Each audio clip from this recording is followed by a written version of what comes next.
It's Harrison Graham and Chase Sr. here on Any Given Thursday by Chat Sports. Make sure you subscribe and join us every single week. We got a lot of NBA rumors, some trade buzz early on in the season to get into, Chase, but maybe not around Damian Lillard. Is he staying in Portland? It looks as though that's the case, at least for now, and throughout the summer, these Damian Lillard trade rumors were just swirling all across the NBA atmosphere, but now they're somewhat silent because Dame, who voiced his frustrations over the offseason about the Blazers' lack of building around him being aggressive in free agency, said that I actually want to stay in Portland because of a conversation that recently happened with Chauncey Billups where they were really able to hit it off, and I found that to be somewhat surprising, Harrison, because Damian Lillard didn't really vouch for Chauncey Billups to get that head coaching job to take over for Terry Stotts, but he seems to like it right now. Yeah, and this is what he had to say about staying in Portland and how he feels currently. Quote, everybody is saying what they think I'm thinking and what they think I'm going to do, but, I'm not leaving Portland. I think a big part of my change in mindset was me and Chauncey's conversations and where we think things are the same. There's not many people who see what I see, but a lot of what I see he sees, so that was very important to me. That was a big deal. And I do think it's kind of interesting how he acknowledged, hey, no one knows what I'm thinking. But then he also acknowledged that, well, my change in thinking is that after I talk to Chauncey, I think I want to stay. So yeah. I do think at one point this offseason, there was at least a glimmer in his mind, Chase, that maybe I should request a trade. Yeah, when there are reports coming out from guys like Chris Haynes, who used to work in Portland, knows Damian Lillard well, and has tapped into basically every organization across the league, I think that's pretty telling. Now, Damian Lillard has always said, I want to stay loyal to Portland. I'm not a fan of super teams. So for him to at least voice some of his frustrations, I think that's really, really telling. This is a really significant development, Harrison, because if a Damian Lillard trade were to happen, it would send a ripple across the entire NBA. We're talking about one of the best bucket getters that we've ever seen over the course of modern NBA history. For him to actually stay put, at least for now, with the Portland Trail Blazers, that's big news, especially for some of the other teams that wanted to trade for Damian Lillard if you take him off the block. Yeah, it's definitely a nice feeling if you're a Blazers fan, right? Because after the way last season ended in an early playoff exit, you're probably thinking, especially with all the Dame chatter, man, we've missed our chance. I mean, CJ could get traded as well. Dame's probably going to request a trade based on what's going on, but none of that happened, right? CJ's still in the fold. Right. Lillard recommits, or it doesn't uncommit, I should say, his loyalty to the franchise. For now, though, I still want to, let's see where we're at in 2 months. If this team's not in the playoff picture in the Western Conference, things could change quickly. I still think things could change because Damian Lillard's not naive. He's not stupid. And if he wants to win a championship, there's still a pretty good chance that's going to happen with a different organization. I mean, we talked about it all offseason through free agency. This team didn't add any pieces. No. I mean, they literally did Brought not back add Norman anything. Powell. You bring back signed Powell, Tyler Zeller. Dennis Smith, who actually played okay the other night, but he's not going to be the difference in, making a run to the conference finals. So, Dame's been a loyal guy for a long time. It appears he's still in that mold right now, but again, I want to see what's going to happen in the next couple of months. We'll get to our next story in a second, but first, will Damian Lillard play the entire season in Portland? A lot of basketball to go. Type Y for yes, type in for no. Let us know what you guys think down in the comments. Do you think Dame will finish this entire year in Portland? Now, if you want to bet on the Blazers to make the playoffs, or if you want to bet on any NBA basketball games or NFL games or any other sport, there's only one place to do it. That is with our friends over at BetUS. Go to chatsports.com/bet. Use our promo code CHAT125. That's going to get you a 125% deposit bonus. When you put down $100, they'll give you $125 for free. That way you can make some money all year long. Maybe you're a sports betting beginner. That's where the promo money comes into play there. Chatsports.com/bet. Use that promo code CHAT125. All right, Chase, let's hop into the latest around Kyrie Irving. Some people throwing the idea out there, maybe he'll get dealt. I know Bleacher Report did a bold predictions article saying, we believe that he'll get traded before the trade deadline because obviously with his unvaccinated status, the Nets have decided not to have him as a part-time player since he can't play at home. Where are we with Kyrie now that we're, 10, 11 days into the regular season here? Well, Adrian Wojnarowski of ESPN, who's probably the most tapped-in reporter in the NBA alongside Shams Charania, had said, quote, Brooklyn is taking calls on Kyrie Irving. Big reason for that is because until he is a full participant with the Brooklyn Nets, they're not going to allow him to practice. practice or play in any games. Now, a Kyrie Irving trade would take a mutual trade partner, and there's a lot of moving parts here because if a team were to trade for Kyrie Irving, they need his cooperation because acquiring him, they would need assurance that he's actually going to play and not retire because there were reports several weeks ago that if Kyrie Irving were to get traded from the Brooklyn Nets, he would think about retiring. And it doesn't surprise me because he's been an interesting cat. He's somewhat flaky. You can't really rely upon him to be available for you 82 games in a regular season.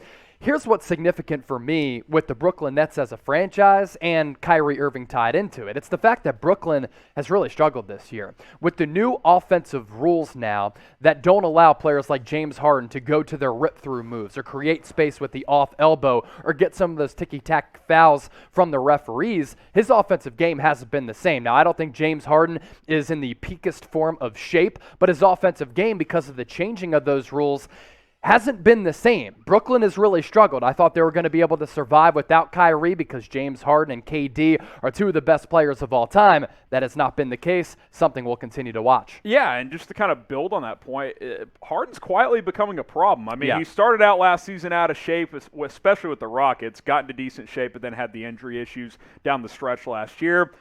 Doesn't seem like he was able to get into tip-top shape this year. I don't know if that was him having to rehab and kind of rest that hamstring groin injury that he had toward the end of the season. I'm not sure because, remember, second straight year of a shortened offseason, so it's not like these guys had the full 3-4 months that they're used to have their bodies recoup. But with these rule changes, Harden's not getting to the free throw line like he normally does. Now, I trust him as a player to be able to adapt and still to has be to able, step back. and to be able to still find other ways to get to the line. But I think the days of him having 18 free throw games are probably over, based on what we've seen early on in the season. So he's going to have to adjust. He's going to have to be willing to hit more jump shots than he has in recent years because he can't just lower the shoulder down, lean in and get the foul. So that's going to be something he's going to have to figure out, and I think he's got to get into better shape as well. And so not only Kyrie being out is being a challenge for the Nets, but Harden, he hasn't been that co-star to Kevin Durant either. So we'll ask you guys this. Will Kyrie play this year? Type P for play, type W for won't. I mean, dude, I'll be honest, man. If he doesn't get traded, I'm leaning W. Yeah, man. I just don't see. I think it's at least 60% he's not playing if he's with Brooklyn. I mean, I get if the city restrictions get lifted, sure, he'll return, right. But he seems pretty set on his vaccination status. So if the city guidelines don't change, I mean, I think Brooklyn's fully prepared to not have him at any point this year. Let us know what you guys think. Give me a P for play or a W for won't. All right, how about Kristaps Porzingis? There's been some trade buzz back in the headlines around him. Bleacher Report kind of threw this one out there as well, Chase. And I've talked about this a little bit on our Mavericks channel, youtube.com/MavsTV. And obviously, Mavericks fans have a very complicated relationship. A little bit contentious at times. Yes. With Kristaps Porzingis because they've seen the high-end talent. The year of the bubble, he was tremendous before he got hurt down in the bubble. He had like a 15-game stretch where he was averaging like 28 and 12. He was unbelievable. But he got re-injured that year. Last year, he was up and down the whole year. He's off to a slow start this year. And guess what, Chase, as we bring you back in, he's got lower back stiffness. So he's, while it's not a major injury, it's something else once again, and that is the endless cycle of KP. So naturally, trade rumors have resurfaced here. Here's the thing. When a big man is often injured, usually those injury issues don't go away. Yeah. They just don't. Joel Embiid, Kristaps Porzingis, back in the day with Greg Oden. Even Anthony Davis a little bit now. Anthony Davis. He's very, very brittle. So Kristaps Porzingis, it's crazy to think that he's only 26 years old, and when he is playing well, when he's engaged, when most importantly he's confident, he's a pretty solid player. I just don't believe that this long-term pairing between Kristaps Porzingis and Luka Doncic is going to work out. And when Bleacher Report puts out a trade idea like this, where the Mavericks could potentially receive Eric Gordon and Christian Wood, I think the combination of those two guys with the roster construction with Dallas is better than just having Kristaps Porzingis, and then you ship away KP, Moses Brown, a 2025 first-round pick, and a 2022 second-round pick.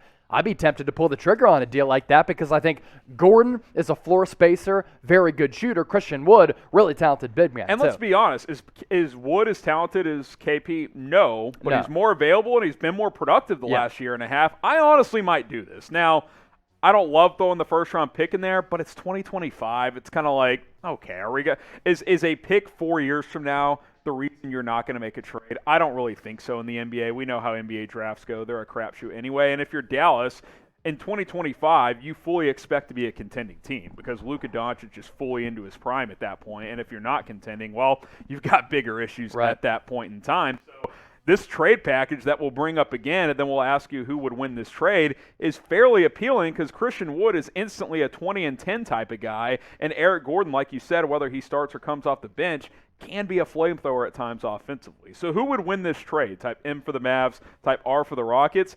It might be a win-win because the Rockets get a nice, intriguing young piece in Moses Brown, who has flashed early on in his career. They get that first-round pick, and they get to dump a couple of contracts that may not make sense for their future. So let us know what you guys think, M for the Mavs or R for the Rockets. This trade was also cooked up within that same article. Within that same article on Bleacher Report. Chase, obviously, Ben Simmons trade buzz, no shocker there. What do you think about this trade? Break this one down a little bit. I'd be intrigued by it. So there's no question that Ben Simmons' value has gone down a lot, partially because that situation that he's been dealing with the organization all throughout the summer, not reporting to training camp, reporting, getting kicked out of practice by Doc Rivers. Now, Paul Pierce was on a podcast and said, it is very, very hard, almost impossible to get booted out of practice by Doc Rivers because he's one of the coolest, that's the word that Paul Pierce used, one of the coolest coaches that has ever coached an NBA team. So that goes to show you that Ben Simmons just kind of acting like a stubborn asshole. Now, he is dealing with some mental health issues. The Sixers not fining him because, according to the Players Union, players cannot be fined when they are dealing with some of those mental health issues. But when you look at a trade package nowadays with Ben Simmons, who I still think does have value, 3-time All-Star, back-to-back first-team All-Defense. I thought he should have won Defensive Player of the Year last year. And you can get back a young player in Collin Sexton who does what Ben Simmons does not, create off the dribble, has some wiggle off the bounce, really good score. I think he has all-star upside, and also you can get a stretch 4 like Kevin Love. Now George Niang has been playing well, as well as some future first-round picks and draft compensation. I'd think about it. At this point, I'd actually probably do it. When you look across the landscape of players that you could get back for a Ben Simmons, I think you're now to the level that once was James Harden and is now a Collin Sexton, a De'Aaron Fox, maybe even a C.J. McCollum if the Portland Trailblazers at some point go downhill. You take a look at what Sexton has been able to do this year, Harrison. I'm high on the player. I liked him coming out of Alabama. He's a little bit streaky for me through the first few games of this year. Yes, he's shooting 29% from distance, which isn't good, but he at least shoots the ball from the outside, which Ben Simmons does not. Tyrese Maxey off to a little bit of a slow start. Maybe he figures in nicely coming in off the bench as a flamethrower, energetic presence. Collin Sexton also still shooting 52% from the floor and almost 62% two-point field goals, averaging around 20 per night. So I'd do it. Would you? Yeah, I mean, let's look at the trade one more time. Sexton, Love, and 2 firsts to the Sixers. Some protections there. I think top 3 protections on those. Still, man, that's pretty good. Yeah. You're kind of getting 3 firsts there because I think Sexton is worth about 1 first. I agree. Maybe not a lottery pick, but a mid-late first. So you're getting kind of 3 firsts there. Yeah, the Love contract isn't great, but it's only got this year and next year on it, so you're not strapped to him for a long time. So let us know. Would you guys make this trade if you're a Sixers fan? Type T for trade. If you're like, nah, it's too much. Type H for hell nah.